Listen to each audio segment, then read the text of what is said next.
Эм банк цөөн үйлдэлээр хамгийн хурдан шилжүүлэг хийдэг. Яг сум шиг. Банк доторх гүйлгээ ямар ч хэмтгэлгүй. Өөр бас зөндөөл юм байна. Хүнээс мөнгө хийх хэцүү шүү. Харин эм банкар бол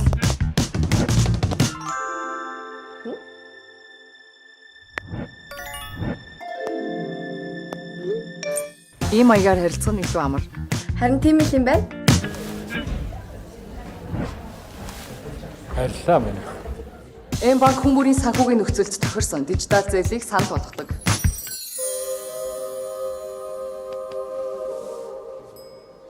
Ингэснээр би таныг өрийн дарамтанд орохоос сэргийлдэг. Цалингийн банкар авах шаардлагатай юу? Гүг. Дижитал зээл авахын тулд цалингаа заавал эм банкар авдаг байх шаардлагагүй.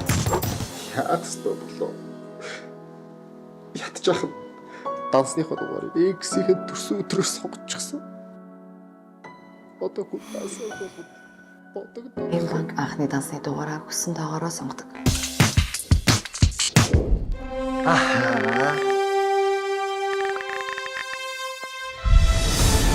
Эм банкны хадгаламжийг хүссэн хугацаагаараа тохируулдаг. Хинтэн билэг.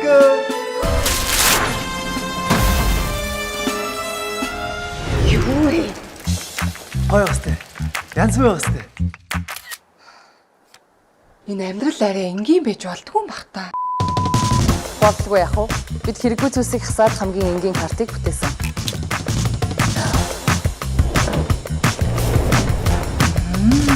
Санхүүгийн бүтээгдэхүүн үйлчилгээг дахин загварчлав. Даснаас ч өөр. Эм банк.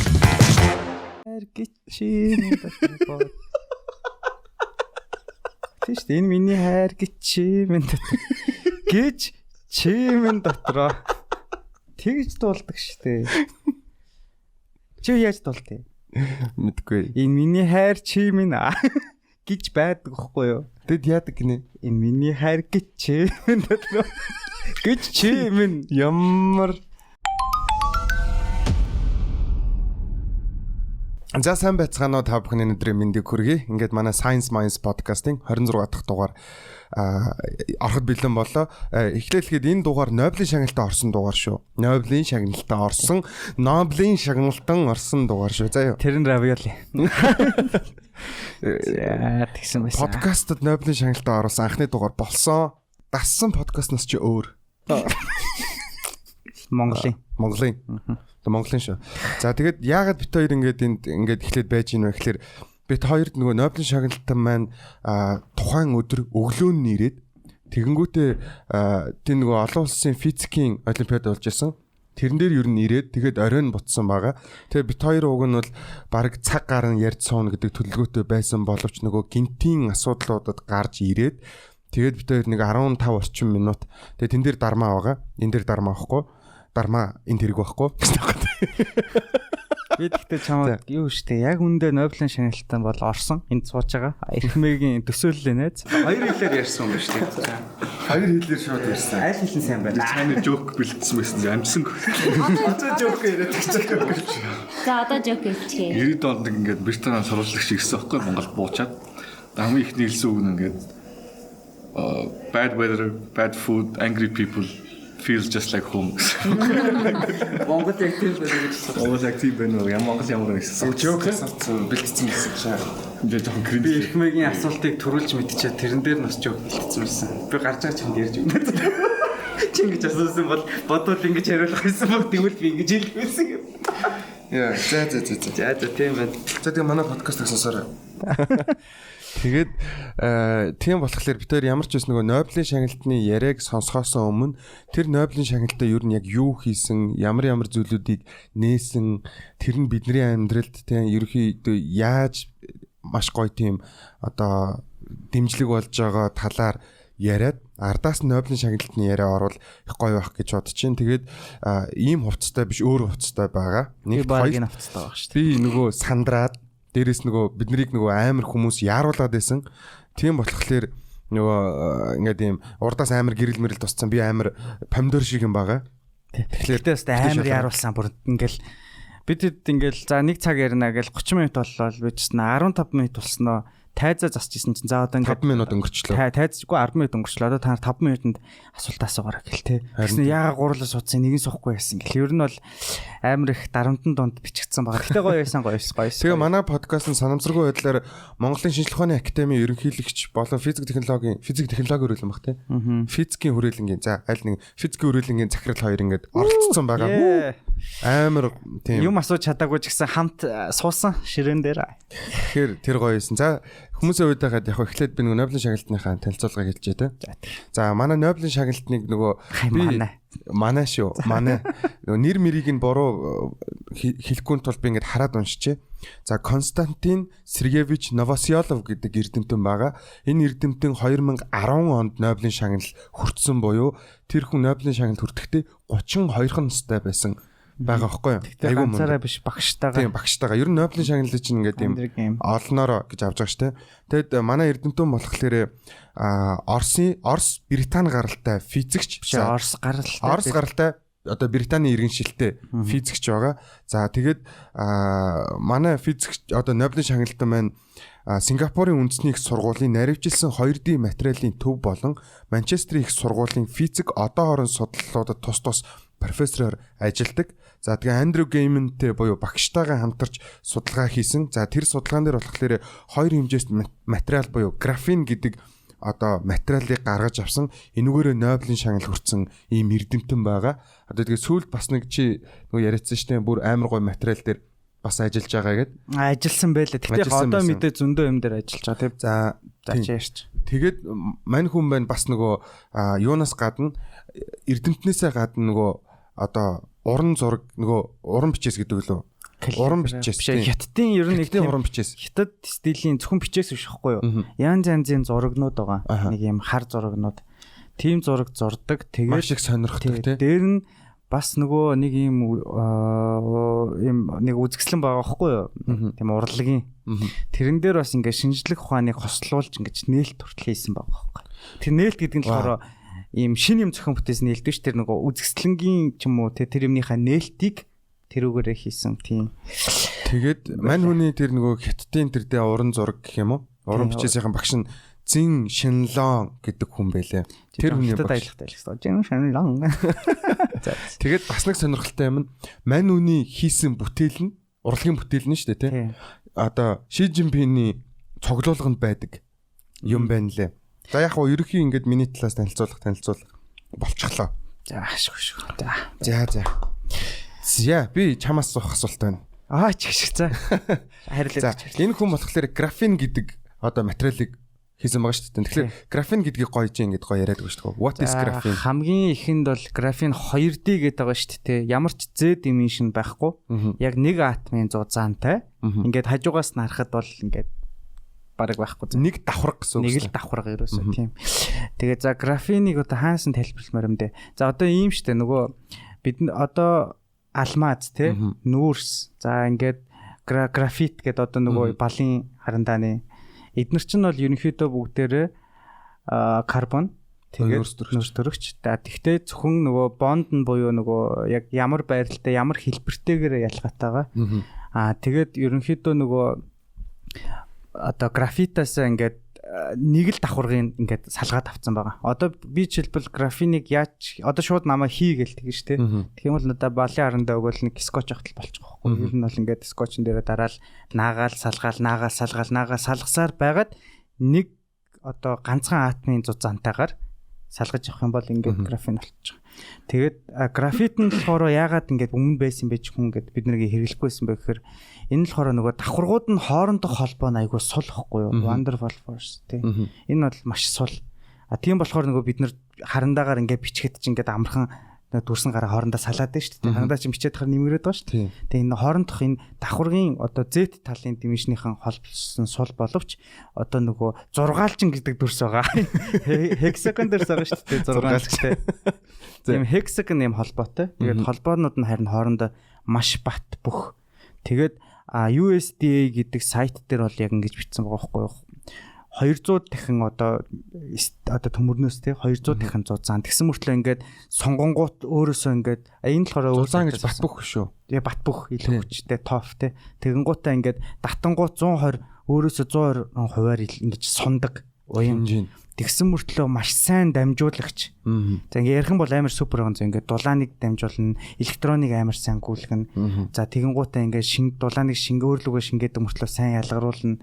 За тэгээд өөр ингээ материал чинь нэг маш нэмгэн байна шүү дээ. Тийм болохоор маш хөнгөн. Тэгснэ амар бат бүх одоо юу гэн тоф тий.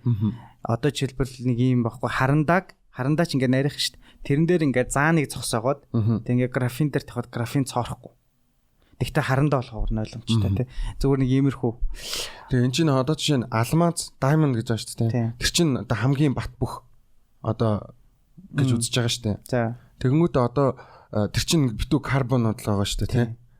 Тэгэнгүүт одоо эн чинь болохоор яг тэнцэнээс нэг карбоны нэг леерийг л гаргаад ингээд алмазынхыг бодвол нөгөө тэр хоорондох холбоо бүтцэн болов. Тэгэд яг ийм яг нэг леер ийм карбон л байна гэсэн үг шүү дээ тий. Тий, ерөөсөө нэг атом тий.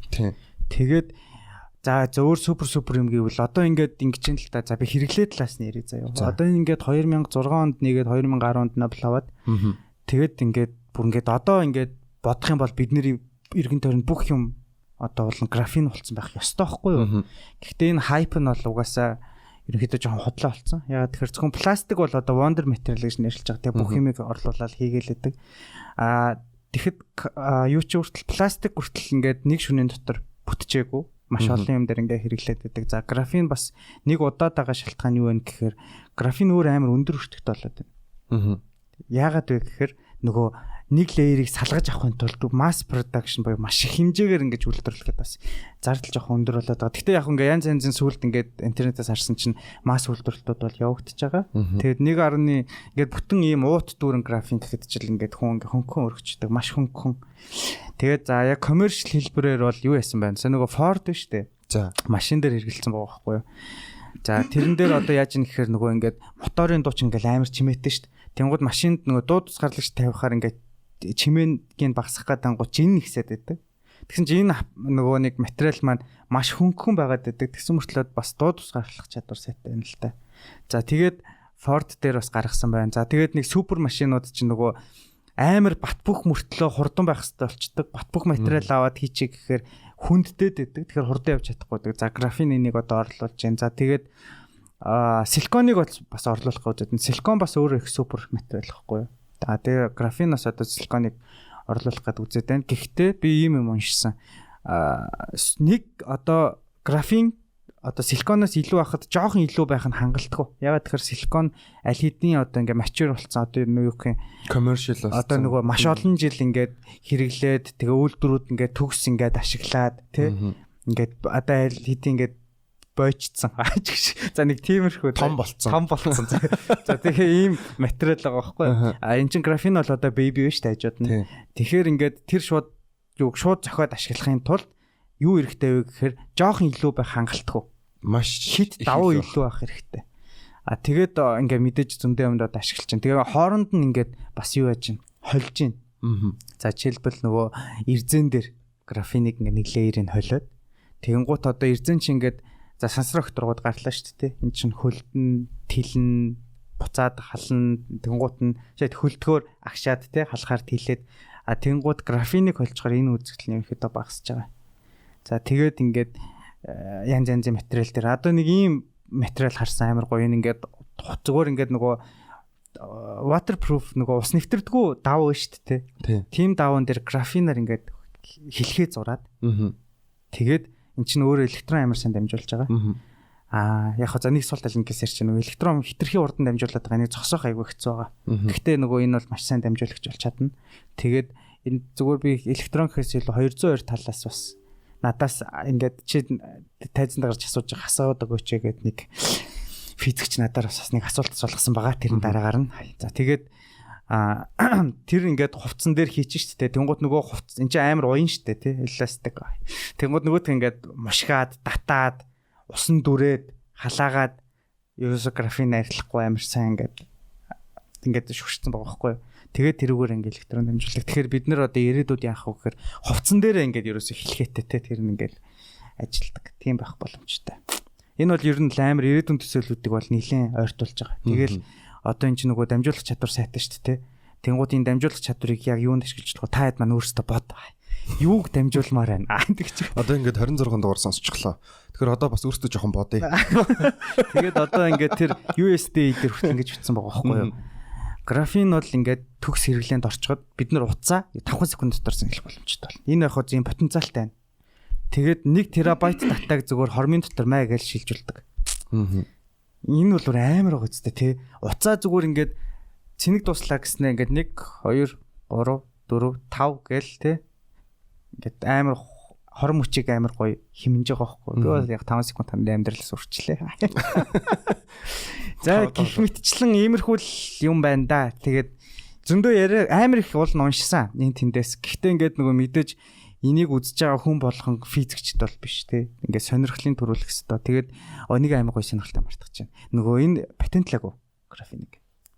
Төлгөөс патентлуулчих. Ягаад тэгэхээр ингээд нарыг патентлуулж яахын гэдэгтэй адилхан. Ер нь бол анх 1806 1809 ч л те. За нэг дээр үед за нэг ингээд бас нэг эрдэмтэн юмыг бол бас патентлаагүй юм бэлээ. За тий зүгээр хэлсэн. Тэр нь яг юу юм? Би гэж юу юм Facebook-ийн юунаас постноос уншсан.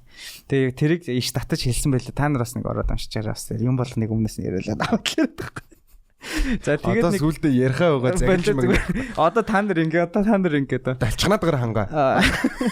За тэгээд ингээд за графины хэрэглээ юм байна. Яагаад ингээд ертөнцид хэрэглээгүй гэгээд иймэрхүү талаар ярьлаа. Тэгээд асуултан дээр бит хоёр бас ингэсэн. Болж игэл гоё хувийн амьдралаас нь ярих гэж болно бодсон юм. Тэгсэн чинь яаж ингээд загнасан Совет Юнианд төрчөөд те ингээд өөр улсад ингээд багш нь бас өөрөө даач тэгээд бас юм иргэншилтэй байгаа байхгүй юу? Англи иргэншилтэй ч үлээ те. Тэгснээ бас яг Оросд төрсэн. Яагаад яг энэ хоёр бол Оросд төрсэн байдаг лээ. Тэгээ ер нь яг ингээд хүүхднаас яагаад яаж ингэж тэ сонирхолтой болох. Тэр нөгөө нэг дээр үеийн эрдэмтэн чинь санчлаа. Нөгөө юмыг ингэж хүнд сонирхолтой болгож татахын тулд одоо энийг нээсэн те энэ ингээд энэ ямар сонирхолтой сэдвэ гэдэг. Энэ айгуу чухал байсан болохоор Нобелийн шагнал өгсөн ч гэдэг л ийм их юм бичсэн. Тэгээ дээр үед уншсан юм аас. Дээр үед гэж нэг дээр үед тийм тэр 2 талаа нэг унштай байна гэж. Тэгээ ер нь яг бид нар ч гэсэн яг адилхан ингээл хүнд нөгөө сонирхлын татаад те судлуулад энэ бас ийм гоё сонирхолтой шүү гэдэг хэлчихэж байгаа болохоор хамгийн энгийн жишээ те сонирхолтой фактуудаас л сайн хэлчлээ л те. Тийм. За нэг тиймэрхүү л. Окей. Би тэгээд бас нөгөө түрүүний хэлжсэн асуултан дээр би бас өөр асуулт асууя гэж бодож байсан байхгүй юу? Одоо жишээ нь те Нобелийн шагнал авахтаа хинтээ очисон бэ? Ямар одоо илтгэл тавьсан бэ? Ямар үг хэлсэн бэ? Тэ тэрнээсээ ингээд сонирхуулаач энэ төр тэгээд ийм мэдлэгтэй тэгсэн Нобелийн шагнал авцсан баян байх ямар уу? Тийм шүү дээ. Тийм асуулт асууя гэж бодож. Тэгээд би бэлцээ бол графин дээр би бас нэг хэд юм уншсан. Гэхдээ илүү анагаахын салбар руугаа. Манай салбарт ер нь яаж нөлөөлөд байгаа гэдэг талаас нь. Тэгээд графины нэг сонирхолтой юмнууд байна зөө. Тэгмүүд одоо чинь хамгийн жижиг одоо атом гели. Гели хүртэл тэр нөгөө нэг одоо юугаар нэвтэрч чаддгүй юм байна л да. Одоо графинаар. Тэгсэн мөртлөөсөө энэ ус нэвтрүүлдэг зөө. Би наадах чи мэднэ. Би тэгэхээр филчилтэй. За. Нөгөө энэ графиныг ашиглаад нөгөө далайн усны давсыг уснаас ингэж салах. Би өөр юм хэлчихсэн тэгвэл. Тэгвэл хоёлоо гоё өөр юм шүү дээ. Ийм хийж байгаа бол эн чинь өөрөө нөгөө усны хомсдолтой нөөцтэй үед бол амарлаг байгаа байхгүй. Бас нөгөө нэг бохирдлыг шүүж байгаа. Тэгэнгүүт нөгөө нэг усны хомсдолд орсон, ус бохирдсон тэр одоо нөгөө одоо ингээд ийм цэнгэг ус нь бохирдсон тийм газруудад графин ашиглангуудаа усыг цэвэршүүлчихэж байгаа. Тэгээд цэврөөс гаргаад авчиж байгаа. Тэгэхээр тэрийгэ дараа нь минералжуулаад тэгээд ингээд их боломжтой. Тэгэхээр бид нар нөгөө цэнгэг усны хомсдолд орох аюулаас энэ ингээд тодорхой хэмжээгээр сэргийлж чадж байгаа байх нэ. За тэгээд дараагийнх нь юу гэхээр графины гадарга дээр бактери үрждэг юм байна. Тийм шүү дээ. Тэгэхээр нөгөө антибактери нөгөө одоо энэ шарах мархан дээр түрхэхтэй тэр мэр болгонд нь ингээд юм одоо бактери эсрэг үйлдэлтэй дээрээс нь одоо шарахны эдгэрэлтэн цайнаар нөлөөлж ийн гэдэг юм судалгаанууд байгаа зэ. Тэгээ хамгийн гоё надад таалагдаж би илүү хүнсэн юм нь юу гэхээр энэ тархины мэдээлэл дамжилтууд протез за тэгээ хавдар генетик секвенсинг гэдэг одоо энэ дөрвөн юм дээр амар том хувь нэмэр оруулчихж байгаа байхгүй юу. За тэгээ энэ дээр яаж ийм хувь нэмэр оруулаад байна. За эхлээд юунаас нэрээ тэр мэдээлэл дамжуулж байгаа. Тэнгүүд графин чи өөрөө ингээд цахилгаан дамжуулдаг маш хурдтайгаар хийж чадж байгаа шүү дээ алдагдлгүй. Тэгэнгүүт хүний ер нь мэдрэлийн эсүүд ажиллана гэдэг чинь тэр чигтээ нөгөө нэг цахилгаан дамжуулалт явж байгаа шүү дээ. Тэгэнгүүт графины нэг амар юм нь яаж ийн вэ гэхээр нөгөө гэрлийн одоо ирж байгаа нөгөө гэрлэн шүү дээ тий. Тэр гэрлийг хүлээж авангуудаа цахилгаан энерги болгоч хуургач тийм байна. Тэгэнгүүт одоо нөгөө одоо харааны алдагдлалд орсон. Одоо харааны дамжуулах эсүүд нь гимтсэн ч юм уу те. Эсвэл одоо төрөлхийн гажигтай ч юм уу. Эсвэл дамжуулах чадваргүй болсон тийм хүмүүс дээр графинийг тусламжтайгаар тэр хүн яаж яах вэ гэхээр юм харж чаддаг болж байна гэсэн.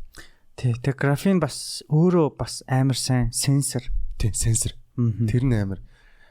Тэгээд дараагийнх нь хавдар дээр одоо амар ашиглаж байгаа юм байна л да. За тэгээд яасан чинь амар айчиж байгаа. Тэгээд тэгсэн чинь тэрэн дээр яаж яах гэсэн чинь графин нөгөө амар сенсор гэсэн шүү дээ. Тэгэнгүүт ингээд нэг юм одоо тухайн эс ажиллана гэдэг чинь тэрэнд нэмэх хасах цэнийг ионы зүрхнүүд ингэж орж иж байгаа. Эс 50 байхад эсийн дотор хасах цэнэгтэй, эсийн гад нэмэх цэнэгтэй. Тэгээд эсийн гаднаас нэмэх цэнийг ороод ирэхлээр тэнд одоо ингээд юм эс үйл ажиллагаа явуулдаг байхгүй юу. Тэгэнгүүт нөгөө хавдрын эсүүд яаж ийм вэ гэхээр өөрөө нөгөө маш хурдтайгаар хуваагдж байгаа буюу тэнд хайперактив процесс явж байгаа байхгүй юу. Маш хурдтай. Тэгэнгүүт энэ яаж тусалж ийм вэ гэхээр одоо нөгөө нэг юм хавдрын эсүүд нөгөө сенсор болж ийн гэсэн шүү дээ. Тэгэнгүүт ингээд цахилгаан ингээд орж ирэнгүүт тэрэн дээр яаж ийм вэ гэхээр нөгөө маш хурд ингээд юм чичиргээнүүд өгдөг юм байна л да. Тэр нь одоо графин чинь карбонод байгаа шүү дээ. Тэд нар чичиргээнд ордог. Тэгэнгүүт тэр чичиргээнийг бүртгэдэг одоо өөр амарс одоо хүлэн авах гэсэн шүү дээ сенсор мэдрэгч. Тэгэнгүүт хавдрын эс болохоор тэр мэдрэгчин дээр амар ийм сенсор өгдөг. Мэдрэгж өгдөг. Яагаад тэгэхээр хитрхи актив байгаа учраас амар хурдан хуваагдаж нормал эс болохоор тийм нормал эс болохоор нөгөө тэн дээр ийм үйл ажиллагаа нь нормалоор байгаа. Тэгэнгүүт яг аль нь хавдрын эсийн аль нь энгийн эсийн гэдгийг ялгаж чадаад байна. Тэгэнгүүт хүмүүст ингээд одоо яг ингээд ийм графинийг одоо тэр эсүүд дээр ингэж байлгаж агаад тэгмүүд яг аль нь хавдрын эс аль нь энгийн эсийн гэдгийг ингээд ялгаж чадаад тэнцэн имжлэгийг амарсан оруулж байгаа юм. Энэ тэгээд нөө юу яж юм шиг те одоо нөгөө усан онгоцны гадаргуу графинаар ингэж будаад байгаа байхгүй юу? Тэгэхээр ч нөө бат бөх болох гэдэг шүү. Тэг хүүтэнд халж малангууд тэгээд тэрийг зогсоогоод шүү. Тэгэхээр энэ ингээд бас тэр юм дээр ингээд бас ингээд нэг леерээр нь будаад байна гэсэн үг. Тий одоо тэр графиныг ингээд одоо будах гэх юм уу? Нэг леерийг ингэж дүрхчээд тий тэгэнгүүтээ яг аль хэсэгт нь ажиллаж байгаа гэдгийг бүгдийг мэдээд хавдрын энгийн эсийг ялгачихж байгаа байхгүй. Тэгэнгүүтээ дараагийнх нэг амар юм заяа. Мань хүн өөрөө нөгөө хит ягаан хавдрын нөгөө тоян амжилт гэж яддаг шүү дээ. Тоян амжилт чинь нөгөө тухайн бай эсдэг үйлчлэхгүй шүү дээ. Тухайн бай газар үйлчлэхгүй ингээд зарим ингээд газрууд хамаагүй одоо гимтээдэг эрүүл идэг гимтээдэн шүү дээ тий. Тэгэнгүүт графин нөр хит ягаан дуу яг шингээд юм байна. Тий нөгөө тэгэнгүүт яг нөгөө эмгэгтэй хэсгээ яг одоо туяагаар эмчлээд эрүүл эсээ хамгаалах боломжтой болчихж байгаа. Өөрөө шингээж аваад. Өөрөө шингээгээд авчдаг. Гайхалтай. Угаасаа энэ бүр амар зөө. Дахиад цаашаа байна зөө. Хамгаалалт нь бол амар гохгүй юу. Чаас мэдхүү. Джон Уик биш үү? Тэр чин кинон дээр ингээд нэг юм харс нөгөө хосл өмсөө тэр нь сум нэвтэлдэг шүү дээ. Тэр чин графин байхгүй. Гэхдээ нэрнгээсээ графин тийм байх боломжтой байна. Угаасаа боломжтой. Угаасаа нөгөө амар бат бөх. Юу хийцэн бүр. Хийцэн. Нөгөө юм хантааз маш нэмгэн мөртлөө ингээд сум зогсооч чадaltaй. Гэхдээ өвдгөл ахaltaй. Өвдгөл. Би яг тэрийг уншичаад өөх тэгвэл яг Джон Уикийн цамц тийм учиртай цам байсан юм бэ. Тэр чин амар нэмгэн байгаад байт шүү дээ. Тэнгүүд графины дараагийнх нэг юм нөгөө өөр дээрээ нөгөө химийн бодисотой нэгдэх чадамж өндөртэй. Тэгэнгүүт нөгөө одоо юу гэдэг шин төрлийн материал гаргаж ирэхэд амар хувь нэмэр оруулж байгаа юм байна л да. Химийн нэгдлүүдийн тусламжтайгаар энийг манай салбарт яаж ашиглаад байна гэсэн чинь нөгөө графин дээр им холбоод тэнгүүд тэр им нь яг нөгөө байх ёстой газар нь авчиж өгөөд тэгээд байх ёстой тунгаар нь үйлчлүүлээд тэгээд нөгөө имийн одоо яг үйлчлэлийг хэд дахин сайжруулж байгаа ийм судалгаанууд гарч ирсэн. Координатор юм шиг үү? Амар координатор болж байгаа. Одоо векторын өрг давхар гүйцэтгээд байна гэсэн үг. Тийм байна. Тэгээд нөгөө имийг яг стандартаар нь үйлчлэхэд амар тийм хувь нэмэр оруулж яах гэж үзэж байгаа байхгүй. Тэгэнгүүтээ дараагийнх нь нэг юм. За, протез. Протез. Тэгэл булчин энэ төр одоо чинь ашиглаж байгаа тохиолдолд булчингийн биш үү те. Нөгөө агших, сулрах процессыг нь мань хүн захилгаан тусламжтайгаар удирдах болж байна. Тэгэхээр нөгөө тархинаас ирж байгаа одоо мотор нейронууд буюу хөдөлгөөний мэдрэхүүгээр ингэ захилгаан дамжиж байгаа шүү дээ. аль хэсэг газраас хаажсан байлаа гэж бодоход тэрний тусламжтайгаар яг ингээд одоо бойл гэдэг тохиолдол нөгөөх байхгүй. Тэгэхээр нөгөө нөхөн сэргээх амар том боломжоо гаргаад өгч байгаа байхгүй. Амар том боломжоо гаргаад өгч байгаа. За тэгээд би цааш нь ярих уу яах уу? Тэгээд за тэгэнгүүтээ мань хүний дараагийн нэг юм бортозууд дээр юун дээр бас ашиглаад байна гэхээр одоо жишээ нь өөрөө бат бөх чанартай учраас нэгт хоёрт нөгөө ямар нэгэн бортоз суулгахад чинь тэн дээр чинь бас нэг давхар одоо эдийн үл тохироо гэдэг юм байдаг байхгүй. Тэрний үг гэхээр одоо ингээд хүний биед гадны нэг имийг ингээд авчраа суулгаж шүү дээ. Тэгэнгүүт дархлааны эсүүд нь танихгүй. Тэгээ тэрийг гадны биед гэж устгах гад одоо хохруулаад байдаг байхгүй. Одоо жишээ нь илэг шилжүүлэн суулгахлаа гэхэд бид нар яг нөгөө тохироог нь үзэхгүй бол гадны хэлж яагаад тэгээд нөгөө нэг хохруулаад байдаг байхгүй. Тэгэхээр мань хүн өөрөө яаж ийнө гэхээр нөгөө дархлааны эсүүдээр тийм одоо хохрол үүсэхгүй дархлааны эсүүдтэй тийм одоо дархлааны эсүүд юу гэдэг хит урал явуулахгүй байгаад байна гэсэн үг байхгүй. Тэгэхээр энэ өөрөө одоо бортоз дээр амар чухал нөлөө үзүүлж байгаа гэж үзэж байгаа. Тэгэнгүүтээ одоо шүдэн дээр орж ирж байгаа. За. Одоо нөгөө химэл шүд хийж байгаа шүү дээ. Тэрийг графентай хойлоо хийчихлээр шүд амар бат бөх болж байна. Тэгээ маш удаан эдлгээтэй. Тэгээд нөгөө шүд химэл шүднийх нөгөө илэгдэл те тэр юмнууд байхгүйгээр байгаа шүдээ зүгээр бүрчүүл яадаг бол. Бас байж болно те. За тэгтээ бас болохгүй болоод бүрхгүй л байгаа л бо те. Гэтэ би бол манай салбарт бол энэ бүр амар юмыг бүр ингээд амар өөрчлөлтүүдийг үзүүлээд байгаа байхгүй. Чи одоо чинь хавдрыг ингээд мөн спешээр нь ялгангуудаа тан. Тэгтээ ингээд бас ингээд байгаа байхгүй. Амар ингээд эрдэмтэд те ресерч хүмүүст ингээд нөгөө судлаачдад амар гоё юм одоо юу гэх нэг юм гоё сонирхолтой юм өгөөд байгаа нь нэг одоо чинь ерөөсөө 2D штэ. Тэгэхээр бусад ингэж янзын одоо материалтай те ингээд холио дээгүүр нь доогуур нь оруулаад ингээд ерөөсөө байгаль дээр байгаагүй ийм шин төрлийн материал үүсгэх боломжийг ерөнхийдөө л энэ нээж өгсөн гэж хэлэхэд бараг л болох бах. Угаасаа яг 2D судлалын эрдэмтдийн суурийг тавьсан гэж үздэг юм л материалын 2D материал судлалын өөрийнх нь танилцуулга дэрэлтэйгээ бичсэн байсан л да. Тэгээд бит хоёрын дүгнэлт биш өөрийнх нь танилцуулга дээр ерөнтэйгээ бичсэн байсан учраас ингээ хэлчлээ шүү. Тиймэрхүү л байна да тий. Энд гэхдээ 2D гэл би анх уншичаал энэ одоо 2D гэж одоо ямар утгаар хэлээд байгаа юм болоо гэл. Тэг чи үнэхээр шууд утгаараа л 2D юм байл. Үнэхээр шууд. Яг л зарим хүмүүсийн 2D найз зөвхөнтэй адилхан аач. Тэр нь юу вэ? Нөгөө зөвхөн зураг байдаг байхгүй юу? Ингээ нөгөө хүүхэлтэй тий аниме манга занганы эмхтөнд дурлаад суудсан Япон хүмүүс байдаг шүү дээ. Тэд нар чинь 2D их нэртэй. 3D хэмжээтэй байхгүй зөвхөн дэлгэцэн дээр байдаг. Тэр чинь яг шууд тэр чинь хөвлж мөвлж аваад ячааг байт юм уу?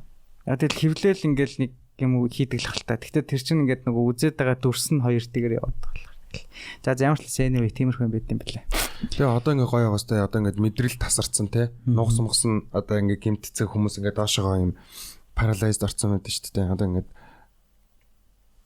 тэгэнгүүт тэр мэрийг ингээ буцаагаад нөхөн зэрэг ичих боломжтой байгаа. Тэр чинь ингээ саажсан хүмүүс хүртэл тийм саажсан хүмүүсийг эмчлэхэнд амар хувь нэмэртэй зөө. Тэгээд хамгийн сүүлийн үед амар нэвтэрж байгаа. Ялангуяа ковидын үед бүр илүү ингээд юм хэрэглээ нэгссэн юм байгаа байхгүй. Тэр нь нөө gene sequencing, genetic sequencing хийх тэрэн дээр буюу одоо тухайн одоо генийн дарааллыг унших, ДНК-гийн дарааллыг унших дээр нанопор амар ороод ирсэн байхгүй. Тэгэд энэ графеныг ашиглаад хийж байгаа одоо технологиг нөгөө нанопор гэж хэлдэг. Нанопор. Тэгвэл нанопор дээр одоо ашиглаж ихэлсэн одоо gene sequencing генийн дарааллыг уншуулах чинь өөрөө амар их мөнгө ордог. Тэгээ одоо бид нэр генийн шинжилгээ энэ төр хийх одоо шаардлагатай байна шүү дээ. Тэнгүүд хүмүүс айгүйх мөнгө төлдөг. Тэгэд ер нь бол ингээд айгүй хүнд технологи байсан байхгүй юу? Тий. Сайхныг хүртэл. Тий. Тэгээд тэгсэн чинь энийг нанопорыг болохоор ашиглаад графеныг ашиглаад genetic sequencer ашиглаад эхэлсэн чинь нөгөө хугацаа нэгт хоёрт үнэн бүр хэд дахин ямдхан болсон заяа. Наа чинь тэгвэл нэг цикл юм ба шүү дээ. Ер нь тийм. Тэгэнгүүтээ одоо баг ийм хэмжээтэй болгоцсон заяа. Одоо ISEC 130 жилбэр нэг ийм хөл хэмжээтэй препарат шүү дээ. Тэгээд тэгсэн чинь тэр яаж ийн вэ гэдэг тэгсэн чинь одоо ингээд юм мань нөгөө layer байгаа шүү дээ нэг давхраг. Тэрэн дээр болохоор нанопорыг суулгаад тэр нэг ийм одоо нүх үсгэж байгаа юм шиг ийм хэлбэртэй юм байгаа байхгүй конус гэх юм уу. Тэнгүүд тэр нь тэр леерийнхаа голд нь авчаа тэрийг ингээд суулгачиж байгаа. Тэгэнгүүт одоо нөгөө нэг гений мэдээлэл чинь ДНК-нууд чинь ингээд ирнэ штэ тий. Тэгэнгүүт тэр нөхөр яаж байгаа гэхээр ДНК чи ирэнгүүтээ яг тэр нөхөр орохдоо RNA буюу нэг страндтай болоод салаад одоо хоёр одоо ингээд юм уцлаг байгаа штэ. Нэг уцлаг болоод тэр нэг уцлаг нь тэр нанопорын голоор ингээд орж байгаа байхгүй давхаргаар нь ингээд ороод орохдоо яаж ийм гэхээр нөгөө хүний бие чинь нөгөө 4 төрлийн амин хүчлийн дараалалаас тогтсон байгаа шүү дээ. Аденин, гуанин, цитозин, тимин гэсэн. Тэгмүүд энэ дөрөв чинь өөрөө яг ингээд нөгөө тэд нар чинь ингээд орохдоо тэр нөгөө электрон ингээд юу дамжиж байгаа тохиолдолд нанопор чи өөрөө нанопор гэн графен чи өөрөө нөгөө нэг юм цахилгаан дамжиж байгаа үед ингээд юм юу өгдөг гэсэн чичиргээ өгдөг гэсэн шүү дээ. Тэгмүүд энэ дөрөв чинь өөрөө дөрүүлээ нөгөө өөр хэмжээтэй байгаа учраас дөрвөн өөр төрлийн чичиргээ өгдөг. Тэгэнгүүт тэр леер дээр нь байгаа чичиргээг нь бүртгэнгүүтээ за одоо аденин, гуанин, цитозин, тимин аль нь вэ гэгээд шууд ингээд бүртгэждэг. Тэгээд маш хурдтайгаар ингэж хийдэг. За би одоо юу нэг ойлгочлаа яг. Окей. Чи одоо энэ чиглэлээр ерөөдөө мэрэгч байгаа хүн иймэрхүү хичээлүүдийг ингээд хасаа авч юм дөө. Нэг юм асуугаад Эрхэмээс нэг юм асуугаад 7 өдрийн дараа нэг шалгалт өгөөл буцаал Эрхэмээ дээр ирэл асуумаар санагдаад байгаа шүү. Ой ер нь бол жоохон толгой эргэж байгаа. Яг үнэ хэлэхэд бол чанга байгаа ер нь. Миний ер нь сурч байсан аппаратуудаас энэ нөгөө нэг зөвхөн аппаратны хувьд бол симпл заяа. Амар ингээд модулийн хооронд үгүй сервис явд миний хувьд. Би зөвхөн модулийн хооронд үзсэн. Тэр олон нөгөө жижиг пүүлүүдийг би задлж янзлах ямар ч арга байхгүй болохоор би зүгээр модулаар нь солиол хийчихэн байгаа. Гол нь нөгөө клиник талын сургалтууд нь бүр чигээд гоё сонирхолтой байгаа тий. Одоо чинь өмнөх арай нэг сайжруулж нэг одоо апгрейд хийж үтсэн одоо нөгөө манай ашуус дээр авч исэн бас энэ sequencing аппарат гэдэг байхгүй юу? АН торрент гэдэг. Тэгвэл тэрний механизм арай жоохон simple байсан байхгүй юу? Одоо жишээ нь өнгөнгөөр боддог нөө. Өнгөнгөөр боддог биш ээ. Тэр ингэдэг. Тэрэн дээр болохоор тэр чинь ингээд юм дахиад нэг илүү аль болох генет одоо энэ генийн дараалал унших технологиг арай хямдхан арай хурдан болгох гэж үзээд байгаа шүү дээ. Тэр болохоор яадаг байсан бэ гэхээр ингээд аденин эсрэг тимин, гуанин эсрэг цитозин гэж холбогддог. Тийм заавал тэгжил холбогддог. Тэгэнгүүт яаж байгаа гэхээр ингээд тэр АН торрент дээр яадаг вэ гэхээр ингээд ийм генийн дараалал одоо ингээд ийм single strand болгоод RNA болгоод ингэсэн байж байгаа шүү дээ. Тэгэхээр ингээд энэ аденин бол энэ тэр байх нь гэдгээр болдог. Тэгэнгүүт ингэж олдог заяа. Тэгэнгүүт аденин дээр тимин хурж ирээд холбогдонгууд тэн дээр ингээд юм нэг ус төрөгчийн яон салдаг байхгүй юу. Тэгэнгүүт тэнд ус төрөгчийн яоны салдгийг салж байгаа ус төрөгчийн яон мэдэрдэг байхгүй юу. Тэгэнгүүт одоо ингээд энд ямар нэг мэдэгдэхгүй юм байна шүү дээ. Тэгэнгүүт аденин өгөөд үзэнгүүт ус төрөгч байхгүй бол за энэ тимин биш байна. Тэгэнгүүт тимний нөгөөд үзэнгүүт ус төрөгч ялгархгүй бол аденин биш байна. Гуанинцээ өгсөн чинь ус төрөгч ялгарх юм бол энэ цитозин байна. Гэт ингэж нөгөө ус төрөгчийн ингэж бүртгэж явдаг. Ягаад тэгэхээр энэ хоёр холбоо үүсэнгүүт нэг ус төрөгчийн яон салчдаг байхгүй. Тэгээ энэ бол яг нөгөө яг оншилгоонд амар ашиглагдаж эхлэегүй гол шалтгаан нөгөө үнэн магадлал нь чи хэдлээ 90 орчим хөдлөө. Би яг сайн санахгүй байгаа тань. Амар тоочны биш үү? Тэгэхээр илүү судалгаанд ашигладаг гэж үзчихсэн. Тэгэнгүүт одоо болохоор сая ялангуяа ковидын үед энийг ашигласан байхгүй. Тэгэхээр нөгөө бид нар одоо яагаад энэ ген sequence буюу генийн дарааллыг унших энэ ийм манай салбарт амар ач холбогдолтой болсон гэхээр бид нар нөгөө одоо чинь ковидын үед бид нар нанопорыг ашиглаад маш хурдтайгаар яг ямар төрлийн мутац байгаа гэдгийг мэдчих боломжтой байхгүй.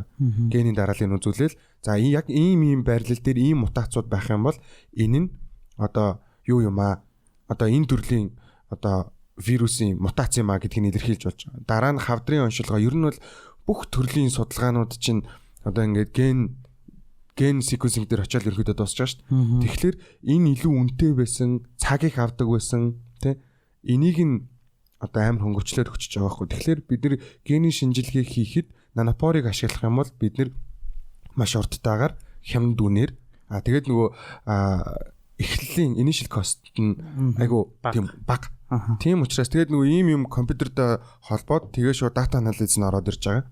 Тэгээд яг энэ чичиргээнээс нь хамаарал яг ингээл аденин гут нэг өөр төрлийн чичиргэн, цитозин нэг өөр төрлийн чичиргэн, тимин ингээд яг энэ чичиргээг нь бүртгээд шууд цаатал дээр нь одоо bioinformatic-ыг хийгдээ авчиж байгаа хөөх. За так гэдэг энийг гуанаа цитозин химийн. Энэ гэхдээ илүү юу accurate одоо байна уу те? Accurate гэдэг нь одоо нөгөө илүү яг 100 одоо нэг илүү сайн одоо нэг үнэн магадлал нь илүү. Үнэн магадлал бол сайн гэж үздэг. Ягаад тэгэхээр энэ дээр нөгөө нэг яон бүртгэж байгаа биш. Яг нөгөө хэмжээ нь орж ингээд яг нэвтрээд гарахтаа гарч үүсгэж байгаа чичиргээ нь бүгд нөгөө хэмжээгээр өөр учраас яг тэр төрлийн чичиргээг л үүсгэдэг. Тэгэхээр энийг алдах магадлал маш багатай гэж үзээд байна. Өнөөдөр ямар олон юм зэрэглэж байна тий. Нэг хүн болоод байгаа юм байна. Зэрэг санаа алдснаа зэрэг зээч гэж байна. Тэгэхээр ер нь бол одоо юу гэдэг бид нарыг яг хүн ингээд одоо зөвхөн манай генетикийн салбарт шүү дээ. Генетикийн салбарт гэн анагаахын салбарт.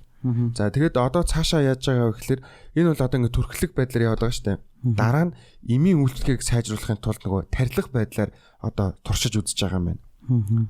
Тэгэхээр нөгөө бид нэр одоо нөгөө эмтэйгээ нөгөө юугаа одоо гадна бүрхүүлийг юм ч юм уу те эмтэйгээ ингэж холбоод мань хүн болохоор өөр дөр яг эмийн бодисыг сайн яг холбож аваад тэгэнгүүтээ яг очих газар нь авчиж үйлчлүүлээд тэгээд нөгөө эмийн одоо яг үйлчлэх тэр одоо чадамжийг нь хэд дахин яг төгсөөр нь үйлчлүүлээд боломжтой байна гэж үздэг байгаа. Тэгээд одоо чинь тэр мэдрэлийн одоо гаралтай өчлөөд хавдар те генетик секвенс энэ асуудлуудад ингээд амар том нөлөө үзүүлсэн байгаад байгаа байхгүй. Тийм учраас энэ хүнийг үнэлээд Нобелийн шагнал өгсөн байгаад байгаа байхгүй. Тэгээд би бас юу яасан шүү дээ нөгөө энэ аль альныхын Википедиагийн нөгөө нэг юуг нь уншихгүй юу пэйж нь тэгсэн чинь аль аль нөгөө геко дээр ажиллаж байсан мэл. Геко тейп одоо айлын тейп янз янзаар нэрлээд байна л да. Миний бол ячаа. За тэгээ геко тейп нь яад гэхээр бүр өнөө фантастик заяа. Гэхдээ энэ дээр яг бүр алин дээр нь ажилласан мэдгүй. Би ерөнхийдөө зөв геко тейпийг уншижсэн. Тэр болохоор ингэдэг бүр амар наалтах хүч сайтай. Тэгсэн мөртлөө цавуу шиг наалддаг. Одоо ингээд дээрээс нь геко тейпийг одоо ийм амар гүлгэр гадаргууд дээр л юм байна л та. Гүлгэр гадаргууд дээр байгаа юмыг ингээд хоёр талаас нь геко тейпээр авчиад ингээ өргөн штэ. Тэгэхээр унахгүй. А нөгөө тийш нь харуулчвал зүгээр салаал унчна. Ингээд нөгөө цавуу шиг наалддаг. Тэгсэн мөртлөө маш наалдан гаж байна. Энэ нөгөө нэг тэн дээр одоо магадгүй юм ширхгүүд байгаад ширхгүүд нь одоо нөгөө нэг юм одоо загсны шүлмүүд чинь дотгошоо байдаг штэ. Нөгөө хадсан юм гарахгүйгээд тийм налуу байгаад яг налуугийнх нь одоо эсрэг татхлаар тэр нь яг нам бариад дагуу татхлаар ингээд тогтохгүй. Нэг 20% зөв наачаа. За би 20% зөв ярьсан шүү. Одоо аалзмааз бол ингээд нэг нарийнхан шүднүүд дээр тэгээд байна шүү. Энэ геко тейп нь болохоор яаж нэг гэхээр Wonderwall-ийн хүчийг ашиглаад байгаа. Wonderwall-ийн хүчийг бис нэг хальт дурцсан шүү. Тэгээ Wonderwall-ийн хүч ч одоо юу юм гэхээр би одоо яабарх юм зөв тайлбарлах нь байна. Одоо юм нэг сарм нейтрал молекулууд бааш сармаг молекулууд те. Сармаг молекул нь биеиндээ ингээд татагддаг. Ийм одоо статик хүч байгаа байхгүй юу? Цэглэн статик хүч байгаа. Тэгээ энэ яаж чинь гэхээр одоо нөгөө ionic bond ч юм уу тий hydrogen bond шүү дээ. Ionic bond жишээлбэл яадаг гэхээр ионы холбооч нэмэх хасах хоёр ингээ хоорондоо тий. Энэ болохоор арай өөр. Гүлгэр гадаргууд дээр за одоо ингээд нөгөө gecko гэж яриад байгаа нөгөө юу шүү дээ. Материал. Биш gecko ч амтан шүү дээ нөгөө гөрүл. За гөрүл ингээд шилэн дээр алхаж чинь татчих заяа. За. Тэнгуут ингээд шилжин сармаг. Атом юу вэ те? Гекогийн арьснаас сармаг байгаа даа. Тэнгууд энэ хоёр сармаг нь яаж нэгингууд гекогийн талынх нь болохоор яг өөрийнх нь ингэж атомын нэг одоо юу гэх электронууд нь яг ингэж жигд тэнцүү хуваарлагддаг байт юм байна л да. Тэнгууд нэгтлэн жоохон ингэж нэмэх нэгтлэн жоохон хасах болонгууд Wonderwall-ийн хүч нь нөгөөдөгтөө яг адилхан үйлчлээд тэнгууд хоёлоо ингэж аль альнийх нь одоо нэгтлэн арай момент зөвхөн ингэж нэг юм тодорхой момент тахгүй. Тэгээд энэ хоёр ингээд таталцтай байна. Тэгээд буцаас алчдаг. Тийм учраас гуулгаж яваа. Тийм. Одоо бид нар дээр ягаад Wonderwall-ийн хүч ингээд үйлчлэхгүй нэ гэхээр хүний арьсны одоо хуруу штэ. Яг ингээд харах юм бол бүр ингээд нэг уул хат шиг юм байгаад байгаа. Би яг гүлгэр биш болохоор. Тэгэхээр яг нөгөө яг хүрлцэж байгаа хоёр атом ойрч байгаа хэсгүүд нь бүр маш цөөхөн хол зайтай болчиход байгаа. Тэгэнгუთ ийм гүлгэр гадаргууд дээр энийг бол яг 100% дуурайх бол боломжгүй. Гэхдээ нэг юм хөрөөний шүд шиг ингээд нэгтэл руугаа ингэж далисан. Хүний үснээс одоо нэг хэдэн зуун ч юм уу хэдэн зуун ч юм уу дахин нарийнхан юм жижигхэн бүр юм шүднүүд үүсгэсэн байгаа. Тэгээд тэр шүднүүд нь ингээд нэгтэл руугаа дали байгаа байхгүй хөрөөний шүд нь. Тэгээд яг тэр дали тал руу ингээд дарангууд яг нөгөө гүлгэр гадаргууд дээр хөрөлцөж байгаа талбай нь их болчихж байгаа. Тэгэхээр энэ дээр Wonderwall-ийн хүч нь сайн үйлчлээд байгаа байхгүй. Тэгэхээр нөгөө геко тейпийг яг зөв тал руу ингэж дарах юм бол нөгөө хөрөлцөж байгаа тал нь их болоод наалдаад нөгөө тал руугаа авах юм бол сулрна. Энэ дээр бол яг ойролцуулсан байна. Тэгээд энэ геко тейпийн ачаар бид нар одоо шилэн гадаргууд дээр дээшээ ингээд шууд авирах боломжтой. Тэгээд салахад хүч шаардахгүй гэсэн үг. Ер нь та нар яг миний ярьж байгааг сайн ойлгох би жоохон муу тайлбарлал гэвэл Gecko Tape-ны YouTube-ийн бичлэг байгаа заяа маш ойлгомжтой заяа. Тэгэхээр би хүн алз болж болох юм шүү дээ. Болно. Гэхдээ аалз бол ингээд шүдэн дээр л чи гол нь гүлгэр гадаргуун дээр явдаг. Гэхдээ ингээд Gecko Tape-ээр хийсэн ийм бэли өмсч л та. Тэгэнгүүтээ би ингээд алах л та. Гэхдээ ер нь нийлэн гүлгэр гадаргуун дээр. Гэхдээ тэр бэлиг чинь одоо ямар нэгэн тэр чинь материал болгоод гаргаж ирж байгаа шүү дээ. Тэгэхээр тех боломжтой юм шүү. Бэли болгоод ялангуяа шилэн дээр ч юм уу. Шилэн дээр ингээд алах юм. Тийм пластик ч юм уу. Тэгээд нөгөө жимсний энэ бас гадаргуун дээр бас юу Gecko Tape санаалттай юм л. Тэгээ бүр ийм нэг дуршилтай байхгүй машинаар татж байгаа Gecko Tape-ээр. Тэнгууд ингээд Gecko Tape-ийн ийм даавн дээр хийцэн байгаа байхгүй юу. Тэнгууд нөгөө даавуугаа зүгээр ингээд мордуулаад орхицсан. Тэгээ нэг талаас нь татж байгаа байхгүй юу. Тэгээ машин ингээд татчихж байгаа. Салга болонгууд зүгээр ингээд өргөөл ингээд нөгөө даавуу дээш нь сугалж авч байгаа юм шиг аваад салчихна. Тэгсэн мөртлөө ингээд мордуулаад ингээд наачингууд бүр таг наалтчихж байгаа. За нэг иймэрхүү супер материалууд ер нь бол материал сайенс бол маш сонирхолтой байдгийг ингээд энэ дугаараас хойш би сонирхож эхэлсэн байдیں۔ Өмнө нэг амар яг анхаарахгүйсэн мөлий. Тэгсэн чинь материал сайенс бол өөрөө маш сонирхолтой юм байна. Би нөгөө бас энийг дайланд болоод нэг уучлалтгүй юм санагдчихлаа. Нөгөө харин тэгсэн. Тайзан дээр хийж байгаа подкаст дээр нөгөө би юу хийсэн аахгүй нөгөө материал судлал бүх шинжлэх ухааны суурь гинүү интернет яг үндэ бол манай тэг ген шүү ген мэн гэдээсэн. Тэгэхээр энэ үр дүнгээс аваад үцхэд генл суурь юм байна. Бод өгдөгтэй. Гэхдээ бол материал сайенс бол яг бидний амьдралд хамгийн их хэрэглэгдэж байгаа тийм. Бид нар юуг ямар материалаар хийх вэ гэвэл яг инженерийн ажил дээр бол наацхан.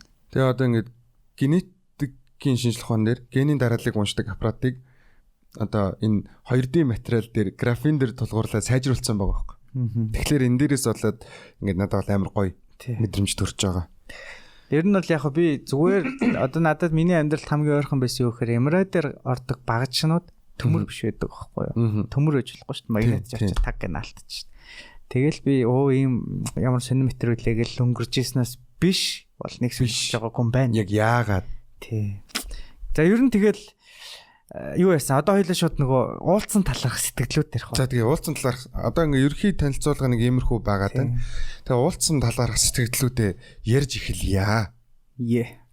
За тэгээ би ингээл нөгөө амар бид нар яг нөгөө шалгалтандаа тулгаж бэлддэг хүүхдүүд чиг ерөнхийдөө бол яг өглөө нь уулзаал тий. Би бол эртнээс бэлдсэн. Шиш асуултуудаа бэлдсэн. Өглөө нь уулзаад би энэсээ чи юу асуух гэж нөгөө асуултуудаа давхцуулчихгүй гэл тий. Тэгэл амарлаг уншиж байгаа л ороод за ерөөсө 5 минутанд асуулт асуу гээл тий. Тэгэнгүүт хажууд ингээл зөндөө олон сурвалжлагч нар ирсэн тий. Бүгдээрэл тэр хүнээс нэг юм цулгаачих гэл үзээд байгаа шүү дээ. Тэг тийм үед ингээд би юу асууснаа яг санахгүй байгаа. Гэхдээ одоо бичлэгийн дараа бол гарна. Тэгээ би бас бичлэгээ хийж дуусчаад бас үзье гэж бодож байна. Юу асууснаас санахгүй байгаа. Тэгтээ бол амар тухайд гоё хөвгчлөлтэй байсан, сонирхолтой байсан. Хажууд нь нэг ингээд нэг ширээж гэж хэлэн жашин зэрэгцээ ширээн суухад бас нэг тэр хэрэг байсан. Миний уулзж байгаа 2 дахь Нобелийн шагналт. Тий. Тэгээд хангай болохоор ингэж байгаа байхгүй. Яг ингээд нөгөө хичээлээ нөгөө би юу ч бэлдээгүй гэж яагаад шалгалтын дээр онц авдаг хүмүүс шүү дээ. Яг тийм хүмүүс байсан заяа. Бид нэр ингээд амар serious би ингээд баг 20 дэх асуултын чагсаалттай байсан заяа. Надад нэг 8-9. Тэгээд тэгсэн чинь тэрэн дундаас би ингээд яг best гэсэн 3 асуу гэдээ яриад. Тэгээд би амар serious асуултууд сууж байгаа байхгүй. Даан яасан юм те. Тэгсэн чинь хангай болохоор ингээд бүр амар гоё асуулт суучтیں۔ Миний бүр зөв өрөөд би энэ хийв асуусан санахгүй шүү дээ. Тэгтээ биш дээ те. Би нэг асуулт би бүгд нэг хоёроор асуух боломж гарсан байхгүй. Тэгээд миний нэг асуулт болохоор нөгөө тэндээс ирсэн асуулт байсан шүү дээ. Тэгээ асуугаад өгөөрэй гэсэн. Хин дармаа ус байсан. Дармаа дээр нөгөө нэг бас хин гончигны асуулт. Гончиг дам. Гончиг дөржихийн асуусан анзаарч шүү. Улсын хурлын байсан нөгөө гишүүн байсан. Гончиг дөрж гээд тэгээ шинжлэх ухааны академи гишүүн. Тэр хүн чинь хэнийг дармаагаас ингээд энэ асуултыг асуугаад өгөөч гэж асуулгасан байхгүй. Дармаач дээр флекссэн л дээ орсооч нэгээр англиарч нэг. Бүр амар өнгөрсөн те. Яг тэр нь бичигдсэн байна уугүй байна уу? Цаа чинь ингээд шууд орсоор эхэлж ярьж эхлээд. Тэгэнгүүтээ голоор нь англи болоод. Тэгснэ та нар ер нь яг аль хэлээр ярих энэ төр гэж юм гээ те. Тийм тэгэнгүү нөгөө хүмүүс нь ч гэсэн тэгээд эднэр яар. Битээр хажууд зүр шидэгдэнээс. Би тэгээд миний хувьд би амар сандарсан.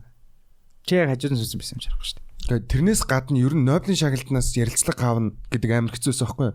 Тэгээд нөгөө асуултаа хүртэл нөгөө ийм аятайхан юм асуухгүй бол Нобелийн шагналтнаас юу асуугаад байгаа юм бэ гэд загнуулчих вэ гэдэг нэг асуу. Тэгээд нөгөө сандраад эхэлж байгаа учраас нөгөө асуултуудаа асуух нэг үг нь энэ тэнд ороод иж магадгүйгээд тэгээд аль болох би нөгөө яг ийм асуултаа яг ингээд ийм бичиж жагаад тэгээд яг тэрийг уншиж асуух гэж амар хичээсэн. Тэгсэн чинь энэ хүн яасан гэхээр яг одоо сууж байгаа шиг зүгээр ингэж сууж яснаа.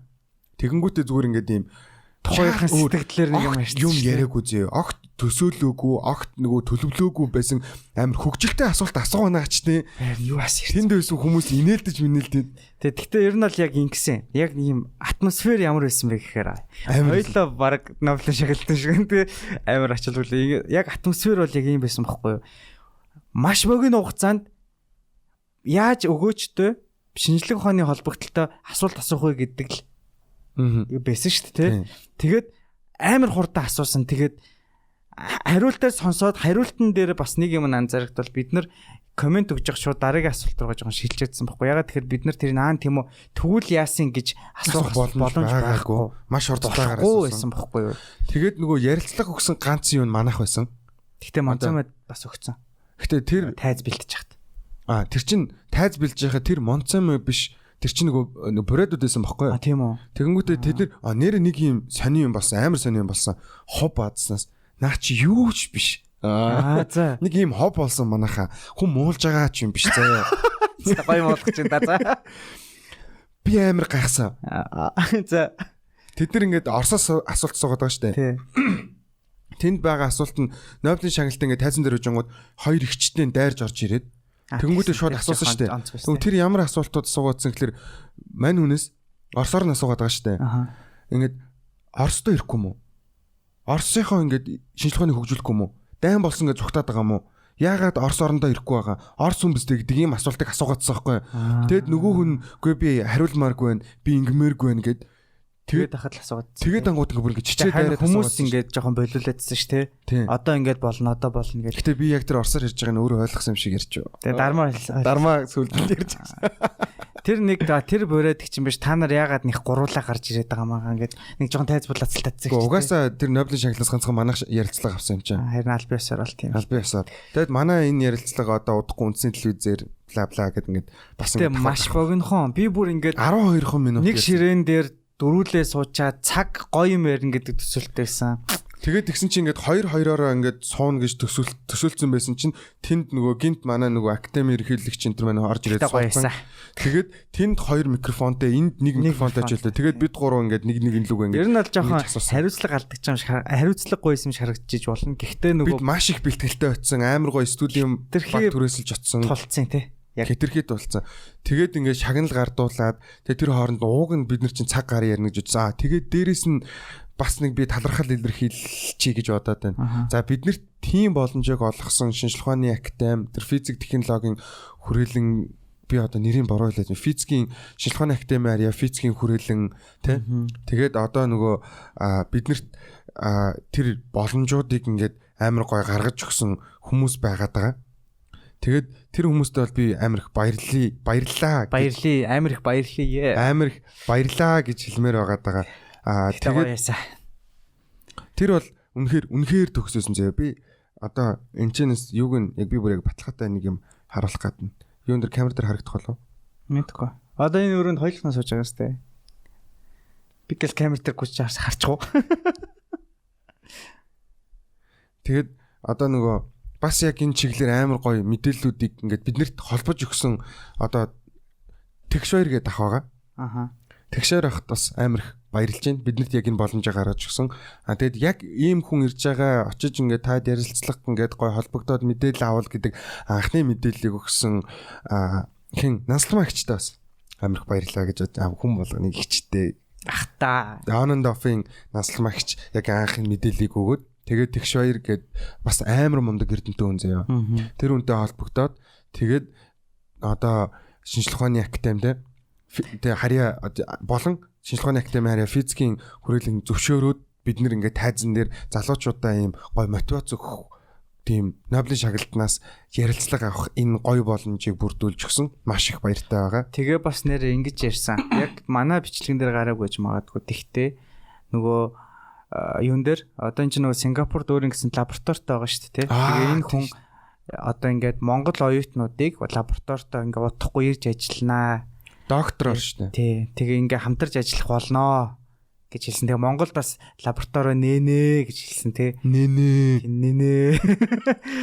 Тэгтээ би тэгж ойлгосон. Ер нь нэг тиймэрхүү юм ярьчиад гарсан шүү тий. Тэгэхээр тийм гоё хүмүүсийг ураад тийм боломжуудыг одоо Монголын залуу үедээ гаргаж өгж ийн гэдэг бол бас тэр амар. Тэгээ ер нь бол nice ах байлаа тий. Гоё ах байлаа. Уг нь ингээд юм фан байх гэдэг байгаа байхгүй юу? Бид хэд нийлээд ингээд гоё явсан бол гоё явахаар байсан. Сууж байгаад ярьцлага өгсөн бол бүр алах байсан тий. Алах байсан. Тэгсэн чинь ингээд цаг хугацаагаа тэгэд бид нэр чинь бас завгүй явж исэн хүндээ. Чаагаа жууж чадаагүй гэсэн. Чаагаа жууж амжаагүй. Тийм гэсэн. Тийм. Өглөөс хойш завгүй явсараа баг юм хийж амжаагүй явсан. Бид нар чинь бас ингээд сайттай уулзах цагаас нь бас хумсалж байгаад авчихсан байгаа. Тэгэхээр айгуу тийм гоё юмнууд байгаа. Тэгээд часээс нь л 15 минут миний хувьд өнгөрсөндөө бараг 15 минут хүрсэн үү?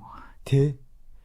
Асуултаа бол бараг 10 секундэд асуугаал хариулт нь гайгүй айтайхан дэлгэн өнгөрсөн байгаа. За тэгээд та хэд мэн үзээрэй. Тэгээд яг хоо тэгээд нөгөө гоё үзээрэй гэхгүй яа жоохон гоё үзээрэй.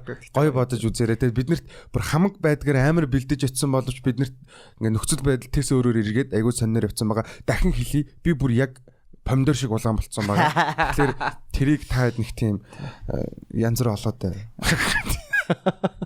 За тийм байгаа. Тэгээ дармаадаа бас баярлсан шүү. Ирж хажууд хань олж суусан. Би ингээ хоёр хүний гол цууцсан ч айгу айтаахан байсан шүү. Тухтайсан шүү. Тэгээд нөгөө бит хоёр жоох аам халаад нөгөө хамгийн амар нөгөө хоёр хэлээр төгс ярьдаг амар хилтэй хүнээр нэг жоохон сонирхолтой. Та чи ингээ асуу гэдэг. Зүгээр нэг тийм нэг юм болчихсон байгаа. Тэгээд бүр бид нар толгоондоо бүгд нэг жоок ботсон байсан. Тэрийг хэлж чадаагүй. Тэг бүр татаах байсан. Би болохоор яг бороотой байсан. Хүүгээ гисэн юм уу даахад л. Чи нэг ховтон хөр бороонор гэдэг нь англиар тахайлтай. Тий, ер нь бол тэр бол тий нөгөө персенттэй хүн рейнер. Тиймэрхүү ярьчлээс. За. За нэг иймэрхүү дугаар боллоо. Тэгээд нөгөө одоо яг энэний ардаас манай бичлэг явна. Тэн дээр дан нөгөө англиар ирсэн байгаа. Тэгэхээр та хэд бас гоё ингээд сонсоод ингээд бас монголоор нөгөө нэг яриаг англиар ирсэн байгаа. Нобелийн шагналт монголоор ирдэг юм лээ. Тэгээд би энэ дээр туслаад тайлбарлаж өгөөд гэдэг. Тийм. Тэгэхээр тэр маш их сандралтай байсан учраас зарим нэг үгийн дүрмийн жоохон алдаа гаргасан байж магадгүй учраас та бүхэн чигтээ одоо амар олоодаа хэлсээр байгаа хүмүүсийг одоо тэр чинь л хар. Даа. Тэг штэ. Чи өөрөө яг хүн чинь нөгөө яг сөрөг сэтгэлгээгээр явдаг те. Битгий тэгэрэ гэвэл тэгэрэ гэдэг нь боддог. Битгий бит хоёрын маш гайхалтай асуултуудад анхаарцсансараа. Маш гайхалтай гэдэг шүү дээ. Угаасаа нөгөө нэг юугаар цанаар голгодог хүмүүс чинь модон дотор явхад модоо биш замаа хардаг. Модоо харах юм шууд мөрөлддөг гэж байгаа шүү дээ. Мэдгүй. Вау. Гайхалтай. Вау, гайхалтай. Би бас нэг ямар подкастаас ч нэг гадны подкастаас сонссон бас. Бодаатай л ирлээ. За ингээд тайзан дээр бид нөгөө манай Science Minds podcast-ийн 26 дугаар дугаар энэ хүрээд өндөрлж байна гэдэг үг хэлж чадаагүйгээр дуусгацсан баг тийм. Ерөөсөө ямар цаг баггүй. Надад болон гэж дуусгацсан байгаа. Тийм учраас одоо манай ой ингэчээ төхөө. Усаа тавиагүй штэ. За. Ингэчээ. Боноко байх шүү. Фьюстинд байх шүү. Ивент төлжиж нэрээс тарчаагүй шүү дээ. Тэгээд юу яачаа? Энийг ингээд тасалчээ. Одоо бичлэг явна. Okay. Yes. Okay, let's start about it and we have a few but I think that's qualified questions and the first question is about that how do you think your work has influenced the field of physics and our understanding of the universe?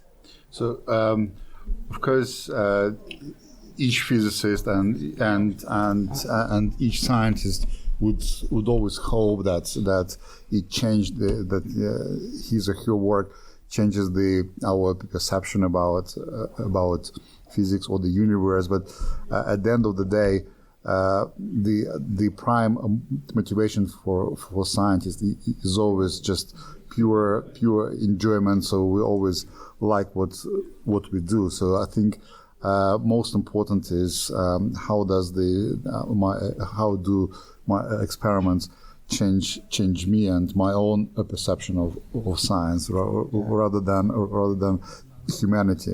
Look, we never know how science develops and what actually triggers the next discovery and when and which of the discoveries is going to be system breaking and disruptive, so that it would change our perception completely. We do see that the appearance of graphene and other 2D material expanded dramatically the range of experiments which we do in solid state physics, and the range of the quantum materials and quantum systems which we can create.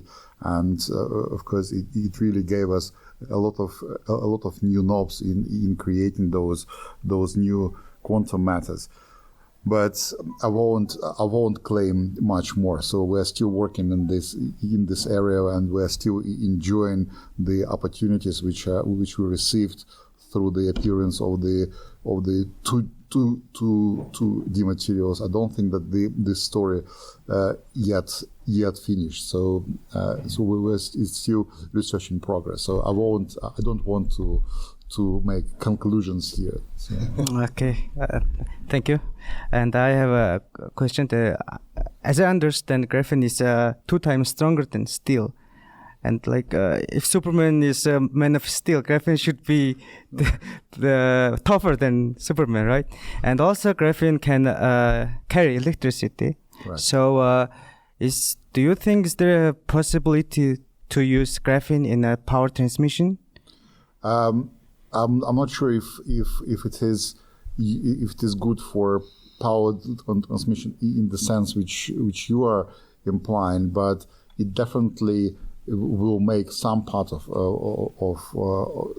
will play some role in the power transmission, because of course it can sustain. The most important that it can sustain higher current densities, so it would melt and burn later than after all the other materials are already destroyed. So we use graphene for the high power applications. That's true. We also use it as coating to protect other materials against oxidation, and it is also used in interconnects as a conductive diffusion barrier. So it does play its role in the current carrying applications, but probably not as straightforward as you suggested. Yeah, thank you, Professor. What triggered you or inspired you to pursue this invention, and what was your inspiration for this invention? So you're probably asking about the graphene, yes. Graphene, yes. So it's the style of work which was established in our lab by my supervisor at the time and a very good friend and collaborator, Andrei Gaim, so who established this so-called Friday evening experiments in our laboratory. So Andrei is well known for frog levitation. If you haven't heard about it, please read about it. I think you can create a very good podcast on the flying frogs. And graphene was meant as one of those Friday evening experiments where you just try, and if it works, it works. If it doesn't work, it doesn't work. And then, so the first few attempts were unsuccessful, so we almost dropped it. And then, almost by accident, this idea with the Scotch tape came to us. And so we very, very quickly we realized that there might be something interesting there, but then it still took us about a year to get graphene. And maybe the main reason why it took us so long time, because we knew for sure that graphene cannot exist. Mm-hmm. So if we knew at the time that it is possible, it would be a little bit faster. But that's how science develops. Thank you, Professor. Sorry about that. We have very quiet a few the time. So and there is the graphene provides interesting opportunities for the development of the new genetic sequencing technology from my the research field, and I think this is giving us very big advantage. And using the research work, we are the sequencing is now cheaper and faster, and we are so happy for that. And do you see any other opportunity in the medical field based on your research work? Well, first about sequencing, indeed, it has been demonstrated that translocation of DNA through nanopores in graphene should allow sequencing capabilities. It was actually shown that some other 2D materials, because these days we don't focus only on graphene, so we realize that there are other materials which also can be one atom thick but have some other properties. So other materials can be even better than graphene for the sequencing through the translocation through the nanopores. It's not exactly my area, so I won't be able to comment more on this, but quite a lot of people work on this. And we also work on some other biological applications. So we use graphene-based membranes for as active ionic membranes, simulating the behavior of the biological membranes and ionic pumps and ionic channels for a variety of different applications like artificial neurons or ionic transistors. We also use three-dimensional scaffolding of graphene forms to grow three-dimensional organoids, so to grow cell cultures in 3D, hopefully for the future implants.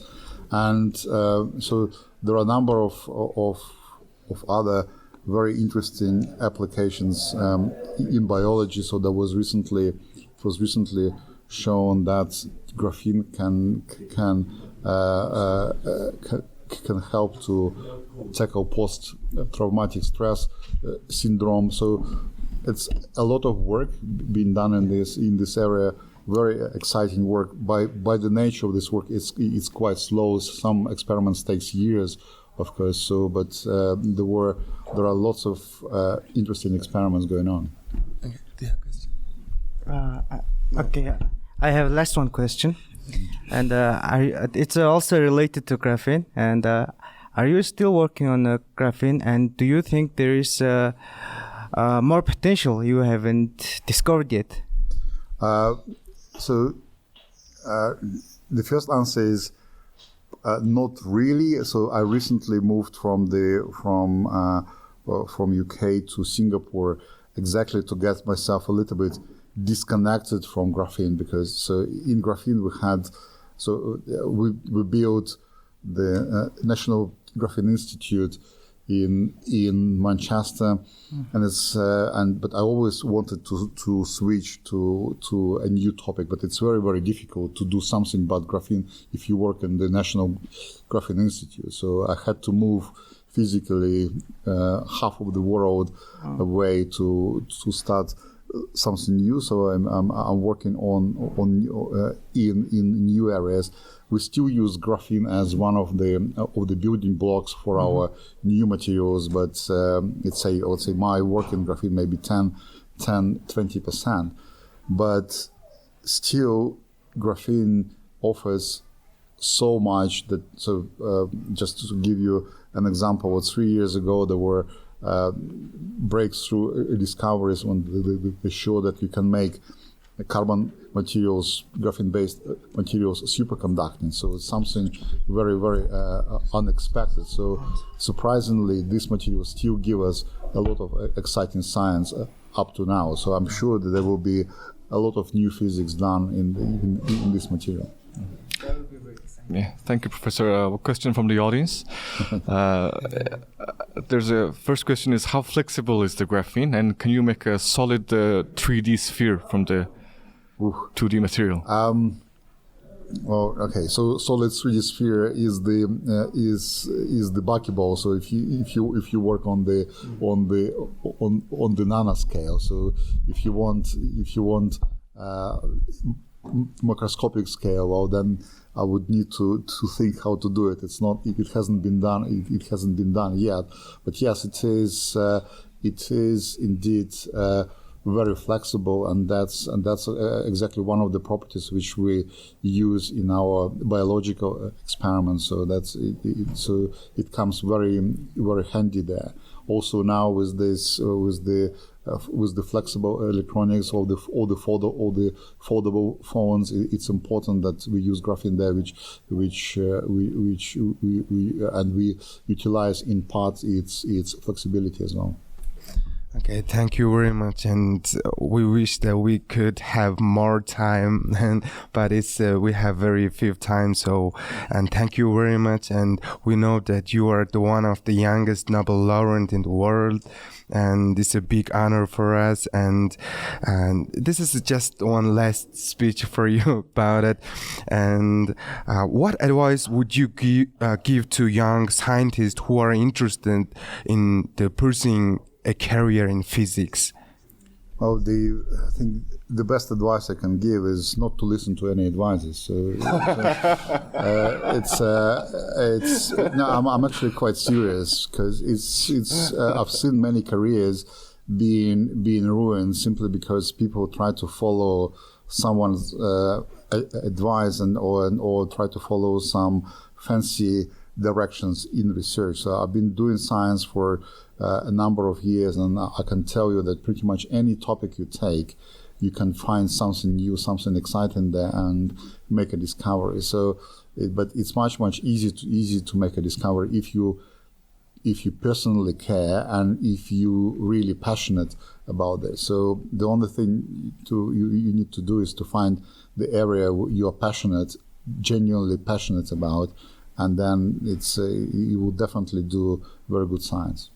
Okay, Thank you for your Thank time. you so much. Thank you for your time. Саяны бичлэгийг та бүхэн үзээд таалагдсан байх гэж бодож байна. Тэгээд Нобелийн шагналтантай хийсэн энэ анхны ингээд Монгол подкаст болсон, тэрийг биднэрт бүр маш их нэр үндийн хэрэг байсан. Амьдралд ганц олдох боломжуудын нэгч байж магадгүй гэж бодсон. Үгүй дахиж Science Нобелийн шагналттай подкаст хийх юм байна шүү дээ. Гадагшаа яваад хийчих. Тэгвэл гадагшаа яваад хийчихлээ. За тэгэхээр ямар ч гэсэн анхны амар гоё моменттай хамт байсан та бүхэнд баярлалаа. Ингээд Science Minds подкастын 26 дугаар дугаар энэ хүрээд өндөрлөж байна. Тэгээд YouTube хуудсан дээр subscribe дараад story доод share хийгээд mention дээд ингээд биднийг байж болох гоё дэмжээрэй. За баярлалаа.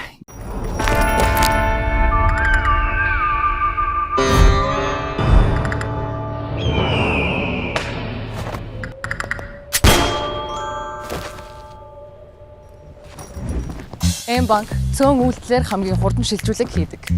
Яг сум шиг. Банк доторх үйлгээ ямар ч хэмтгэлгүй. Өөр бас зөндөөл юм байна. Хүнээс мөнгө хийх хэцүү шүү. Харин банкар бол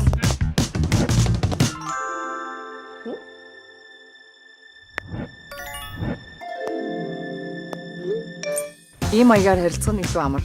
Харин тийм л юм байна. Баярлалаа минь.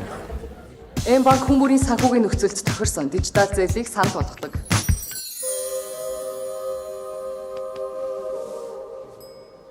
Ингэснээр би таныг өрийн дарамтанд орохоос сэргийлдэг. Цалингийн банкар авах шаардлагатай юу?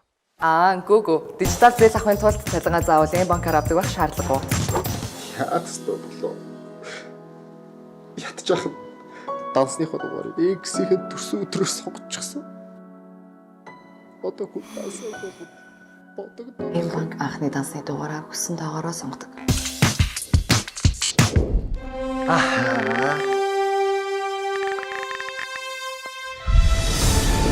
Банкны хадгаламжийг хүссэн хугацаагаараа тохируулдаг. Гинтийн билег.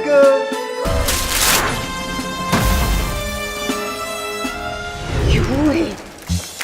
Гоё бастай. Янзгүй бастай. Энэ амьдрал арай энгийн байж болдгүй юм бах та. Болдгүй яах вэ? Бид хэрэггүй зүйлсийг хасаад хамгийн энгийн картыг бүтээсэн.